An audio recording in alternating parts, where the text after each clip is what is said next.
Today I went to the beauty counter and I purchased a bottle of Chanel perfume. It's not number 5, it's I think it's the one, it's the perfume called Gabrielle, after Gabrielle Chanel, and I noticed when I was trying the perfume that it smelled of gardenia, which was Coco Chanel's favorite flower. And I was thinking about how there are certain choices or actions that can allow our personhood to live on after our life is over, after we die. And it's interesting to me that it is known, first of all, that Chanel's favorite flower was the gardenia, and that there continues to be a representation of that preference in the products that are produced by her company, and that her tastes continue to influence the way that people move through the world, because it influences the way they smell and the way that they present themselves to others. And I'm not sure if this afterlife through objects and through perfume is necessarily something that we should be striving for. Maybe it doesn't matter. Maybe it doesn't matter that people know what our favorite flower was, or that they continue to use this scent in honor of us, or in a way to evoke our presence, or to not even evoke, but almost to call us back to life in a way. And it struck me that certain people will continue to have this sort of incantation of them after they die. There are many different paths that this could take, but this is not really to say, again, this is not to say this is good or bad. It's more to simply pose a question of what do we do, or what does it mean when we sort of reincarnate people through the choices or through the preferences that they had when they were alive. And if this were to be a possibility for you, how would you choose to be invoked after your death? I don't really spend much time thinking about this question, honestly.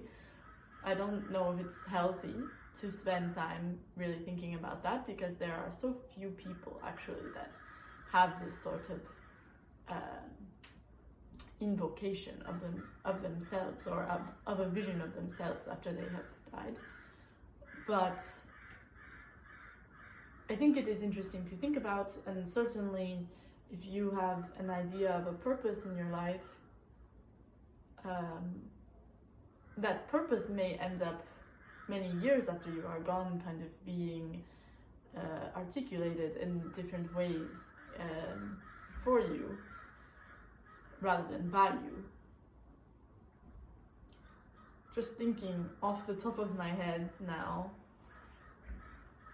if I were to have some kind of evocation, re-evocation of myself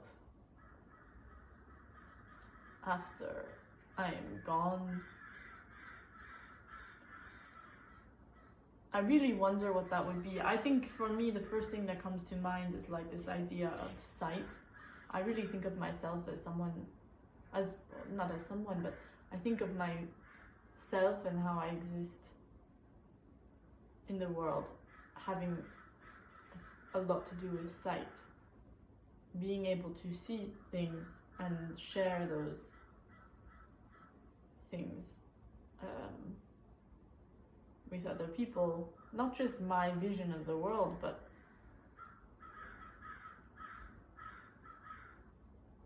sharing beauty and sharing sort of this magic feeling. But I'm not sure how that would be articulated beyond me.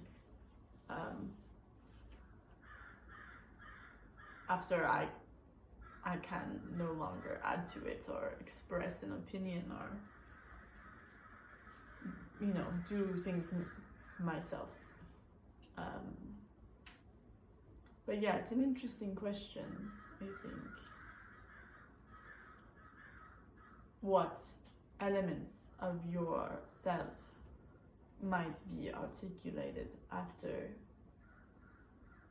you pass away? And, you know, I think this does happen on a more sort of human scale, rather than having a perfume that is of your favorite flower that thousands of people wear and purchase. But it is more in the scale of memory, thinking, passing down stories of what people were like,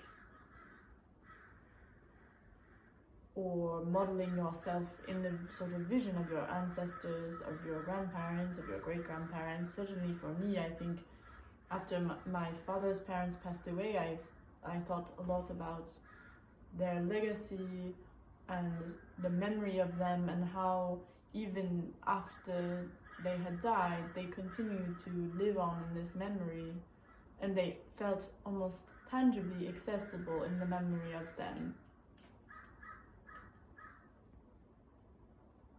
So for all of us, that memory will be something that is articulated and held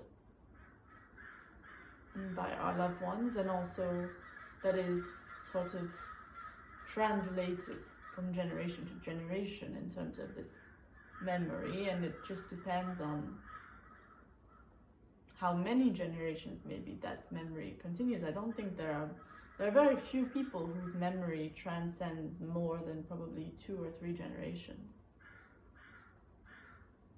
But it is interesting, just to go back to the beginning, it is striking how people are walking around every day wearing a perfume that was created because it smells like the favorite flower of a woman who died like 40 years ago.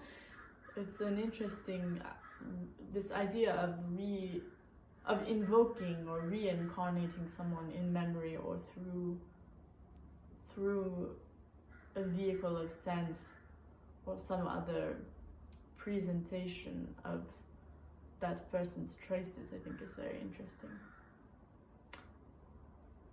Thank you for listening. Bye.